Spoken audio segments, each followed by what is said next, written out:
We have to discuss about polymer chemistry. This is one of the modules in this semester. So as you all know what a polymer is. So if you talk about polymeric materials are the materials of this age. Because after the discovery of the polymeric materials, there are several variety of polymeric materials were discovered for various applications, right from very small applications like making the pen and to also making the refills and also to making the carpets, and also it can find applications in infrastructure, and also it can find applications in transportation. You can also find applications in space. So from very low to very high applications, we can see the polymeric materials, and also very specific applications in electronics and so on and so forth.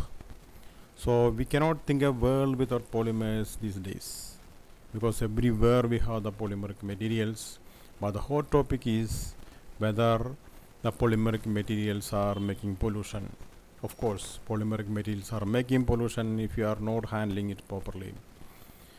Not all polymeric materials, but when we use polymeric materials as a bottle and also a carry bag, we may not handle it properly. The use and throw attitude is the problem. And if we keep the polymeric materials, or if we store the polymeric materials and then scientifically decompose it or dispose it, then there won't be any environmental pollution due to the polymeric materials. So the discovery of polymeric materials, variety of polymeric materials were made. Why polymer is so important? Because polymeric materials are highly unique and their variety of applications are highly unique. Not many materials can give this kind of applications. For example, like polymeric materials, why we use polymer as a carry bag or a polythene carry bag? It is mainly because it is highly flexible and you can mold it into any shape, and it is very lightweight and it is very strong. There are several properties of these materials are making them very useful for the humankind. So that is why we cannot avoid a world with polymer. So always we need a polymer. So whatever we wear, our dress, textiles, everywhere you can see the polymer.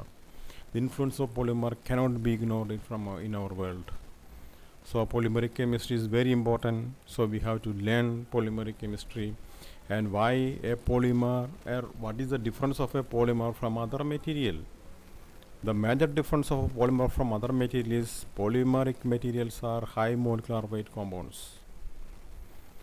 It is a macromolecule, or the different smaller units are combined together to form macro sized material is called polymer.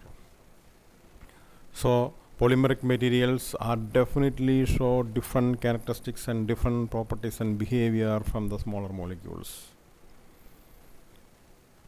Now let us discuss polymeric chemistry. Now what a polymer is. You all know what a polymer is. A polymer is a large molecule or a macromolecule composed of many repeated units. There are several repeated units are connected together to form the bigger chain or bigger molecule. It's called macromolecule, and these repeated units are what is called the monomer units. The word polymer came from the Greek word poly means many, mer means part. Many part, or many smaller molecules are joined together to form many part material like polymer. So in other words, a large number of simple repeating units linked together through covalent bonds are called polymers. They are also called as macromolecules because of the bigger size of this material. And what is a monomer? Monomer is the building blocks of the polymer. The individual small molecules from which the polymer is formed are known as monomers. Also the word came from Greek. Mono means single, mer means, as we had seen, part. So here also single part, very small units forming higher units. Next, what is the process of polymerization? Or the materials are joined together, smaller units are joined together to form the bigger molecule by the process of polymerization, and we call this process is called polymerization. It forms the polymer. So for example, we have taken the smallest, very simplest example, ethylene CH2 as you all know, ethylene CH2 and then we are getting polyethylene. So here the molecular weight of ethylene is 28, goes to several lakhs when it has formed a polymer. So that is why the polymeric materials have unique characteristics. So here you can see that CH2 of ethylene is repeating here CH2, but the double bond disappears. It has formed a single covalent bond. So this is the repeating unit. It is not exactly the monomer is repeating, but CH2 group is a repeating unit. And here it is shown, the figure it is shown, ethylene molecules are combined together in the presence of a catalyst to form CH2, again CH2, and this is the repeating unit. So this has formed, polymer has formed, all polyethylene has formed by the process of polymerization. Next, what kind of polymers have, or we can classify polymers into different category. For example, like homo chain polymer, hetero chain polymer, homopolymer, heteropolymer, etc. So first category is homo chain polymer. Homo chain polymer. Here it's a class of polymer. Here you can see that, for example, I had given an example, sulfur. So if you consider, for example, you take polyethylene. Here you can see that all black is shown as carbons. So these carbons are the backbone, and from which the hydrogens are, through which the hydrogens are attached. On the carbons of the backbone, the hydrogens are attached. If hydrogen is replaced by some other group or atom, it will be its derivative. So here you can see that this is the backbone. There should be a backbone that determines the property. There should be a backbone that will determine the identity of the polymer. So here we have a polymeric backbone. The same way here we have a polymeric backbone, and this backbone is made up of entirely of sulfur. So this is a class of polymer in which the main chain is constructed from atoms of a single element. So this is atoms of a single element. So this is what is called homo chain polymer. Homo chain polymer. Homo chain polymers are named by placing the name or symbol of the element in the main chain immediately before the expression chain polymer. So how we can give name to this kind of polymer? For example, carbon chain polymer. Polyethylene is an example. It is what is called carbon C chain polymer or carbon chain polymer. And if it is sulfur, it is made up of entirely of sulfur. It is sulfur chain or S chain polymer. And polymeric forms of the group 4 elements are well known. Polymeric forms of group 4 is carbon, silicon, etc. And carbon and silicon has the property of forming the polymer. Silicon polymers, for example. And then the premier materials are polysilane, which are analogous to polyethylene and related organic polymers. So its structure is shown here. They are more fragile than the organic analogues, and because of the longer silica-silica bonds carry larger substituents. Here if you look at this polymer, the main chain or the backbone is made up of entirely by silicon atoms, and the substituent groups mainly may be alkyl groups, R groups, and so it has been a homo chain polymer because of the same atom of silica. And then these materials are more fragile than organic analogues. This is mainly because of the silica bond length is high as compared to the carbon-carbon single bond, Carbon-carbon single bond is 1.54, and I think silica SiSi bond length is more than 2.39 or something like that. And bulkier groups are attached to it. Here we have the R group, here we have the H group, hydrogen. So definitely there will be difference in properties. And silica is also considered as inorganic material, carbon is the organic material. So these are the different examples for homochain polymers. Next is heterochain polymer. Heterochain polymer is nothing but the backbone of the polymer is not made up of only one atom, but different atoms are there. For example, carbon, nitrogen, silica, oxygen, etc. are examples. Polymers in which the backbone contains elements such as oxygen, nitrogen, sulfur or silicon in addition to carbon. Heterochain polymers have more than one type of atom in the main chain. Typically, two types of atoms alternate along the main chain. For example, urea formaldehyde resin. Here we have C, N, again C, N, C, etc. So two atoms are there, or a heteroatom is present in the main chain. CH2N, CO, N, CH2, etc. So here the main chain is made up of two different atoms, and we call it as a heterochain polymer. Another example is polysiloxane. Here we have SiO bond is there, SiO bond is repeating, and this molecule is called polysiloxane. And here we have different atoms present in the polymer main chain, and we call it as a heterochain polymer. Next is homopolymer. Here the word is homopolymer, not the homochain polymer. Here homopolymer, that means the polymer contains only a single type of repeat unit. Only one single type of repeat unit. So for example, we are talking about monomers. Here we have one monomer and another monomer, and these two monomers are same. And these two same monomers are joined together to give the same repeating unit. And that kind of polymers are called homopolymers. For example, polystyrene, polyethylene, PVC, etc. are examples of it, of this kind of polymers. Polystyrene is composed only of styrene monomer residues and is therefore classified as a homopolymer. So homochain polymer is only entirely of single atom, same atom in the polymer backbone, but here the same repeating unit. We are talking about monomers. Next is heteropolymers or copolymers. Heteropolymers are mostly known as copolymers, or normally we use the word copolymers. So here the polymers containing a mixture of repeat units are known as heteropolymers or copolymers. Here the red dot is representing one type of monomer, blue dot representing different types of other monomer. And here polymer can form in any fashion.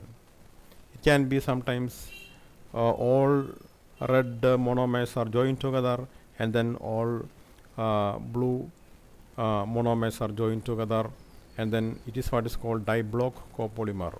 Only two blocks are there.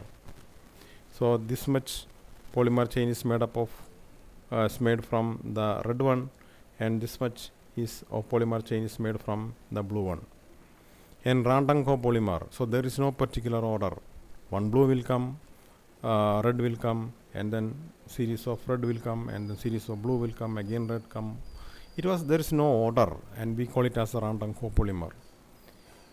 Ethylene vinyl acetate, on the other hand, contains more than one variety of repeat units and is thus a copolymer. It's an example. Ethylene vinyl acetate is an example. Next, we have to discuss the polymer classification. Polymers are classified according to their origin and also its structure and also the kind of force exists within the polymeric material. And here first one is classification based on origin. First is a natural polymer. Natural polymers are nothing but we are obtaining it from the nature. For example, like starch, what we are eating, cellulose, we are getting from the plants, and rubber we are getting from the rubber plant, and nucleic acid is already there in animals and human being, and then proteins also available in plants and animals. All these are obtaining from the nature. Proteins are nothing but amino acid units are joined together. Nucleic acid is, as you had seen, DNA, RNA, etc. are nucleic acids. A pentose phosphate group is there, a pentose sugar is there, nitrogenous base is there. And then starch, polysaccharide units, cellulose, polysaccharide units, rubber is polyisoprene. Next is semi-synthetic polymer. Semi-synthetic polymers are nothing but the naturally obtaining polymeric materials may not have the desired property, or it may not be able to useful for the desired applications. So we have to modify this material in order to make it more useful. So this kind of polymeric materials are what is called semi-synthetic polymers. Most naturally occurring polymers lack desired properties to make them for suitable applications. These natural polymers, when chemically treated to tailor their properties to meet benchmark standards for the required applications, became semi-synthetic polymers. For example, if you modify cellulose to cellulose acetate, is rayon. It's a fantastic material for textile applications. And then cellulose nitrate is a explosive. Cellulose can be converted into a to an explosive material. And then vulcanized rubber. Vulcanized rubber means, as you know, it is a sulfur treated polyisoprene, and then it will be more elastic and it can be used for more useful applications once it is vulcanized. We will discuss it later. Next is synthetic polymers. Synthetic polymers are purely made by human being, purely made in the lab. So synthetic polymers are man-made polymers synthesized in the laboratories or industries used in daily life. For example, what we had seen right in front of us is examples: polythene, PVC, nylon, terling, Teflon, bakelite, so on and so forth. There are several of them. Next, we have to define what is the functionality of a polymer, or what is the minimum criteria for a monomer to combine together to form a polymer. And we call that as the functionality. Each molecule of the compound should have the capability to react at least with 2 other molecules of the same or some other compounds. So the minimum capacity of a criteria of a molecule to become a monomer is it should at least with 2 other molecules to combine with 2 other molecules of the same or different compounds. For example, if you take ethylene, ethylene can take another molecule of ethylene from the left side and another from the right side. So on both sides 2 more ethylenes can come. The same way, and then just suppose we have 3 ethylene molecules joined together, and then these 3 ethylene molecules, again 2 more ethylene molecules it can combine on the right and left side of this molecule. So that is what the monomer unit is. At least 2 functionalities should be there, then only it can form the polymer. The functionality of a compound depends on the number of reactive sites it has. Now we are going to define what is functionality. Functionality is nothing but the reactive sites. The compound assumes functionality because of the presence of the reactive functional groups such as hydroxyl group, carboxyl group, amine group, etc.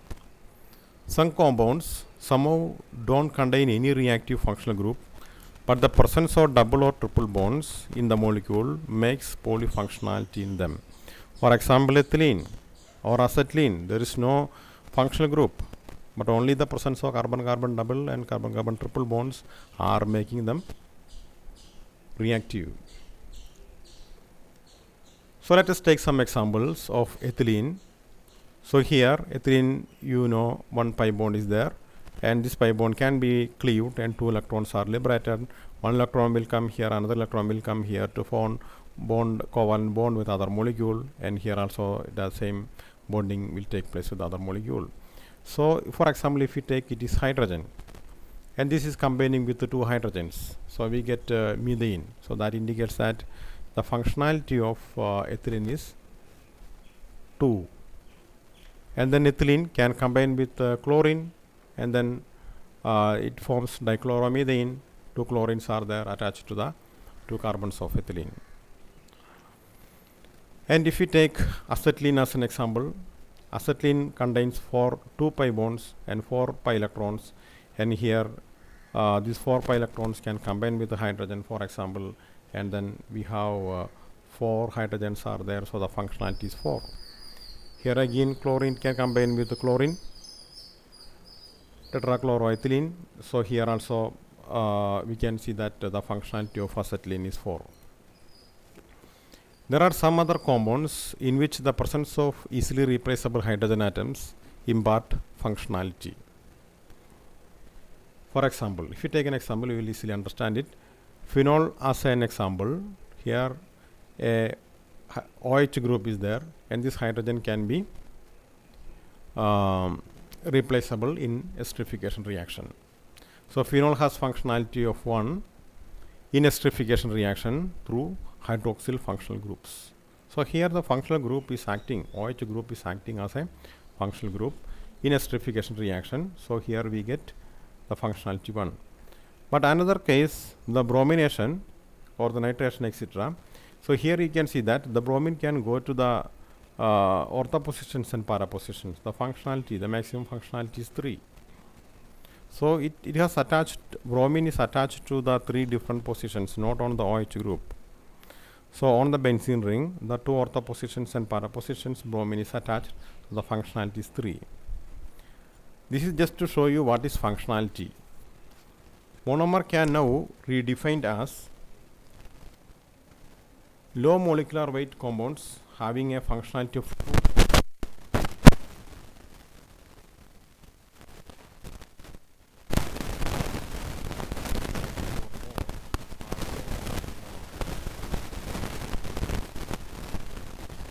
Next we have to discuss the structural classification of polymers.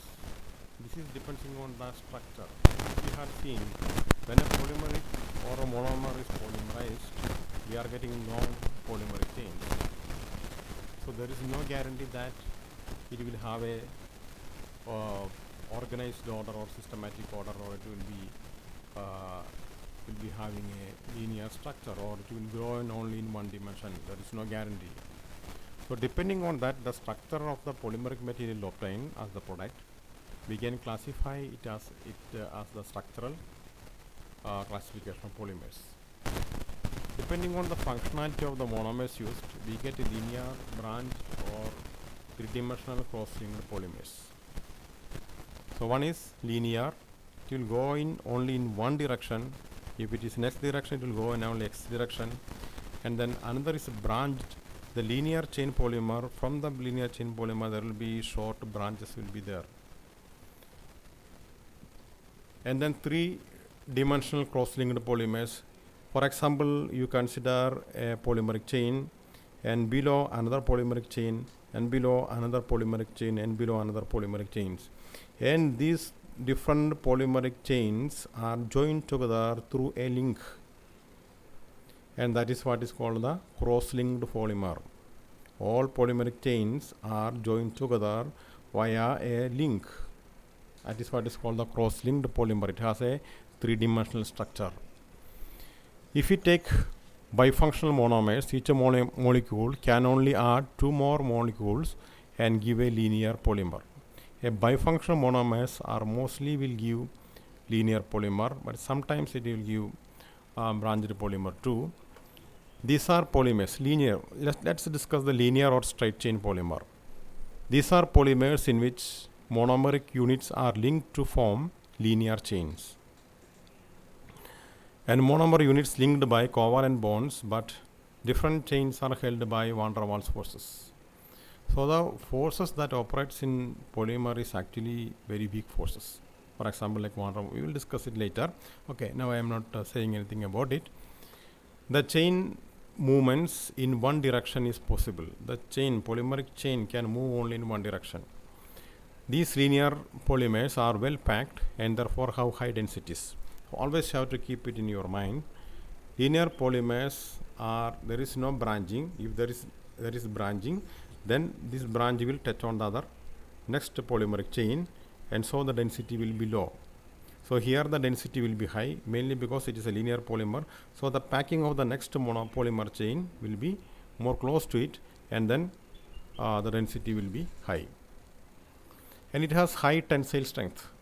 Tensile strength, that is also a very important term when we talk about a polymeric material, and then we will discuss it. And then high melting point. So this is the important property of linear polymers. They are well packed and high densities, high tensile strength, and high melting point.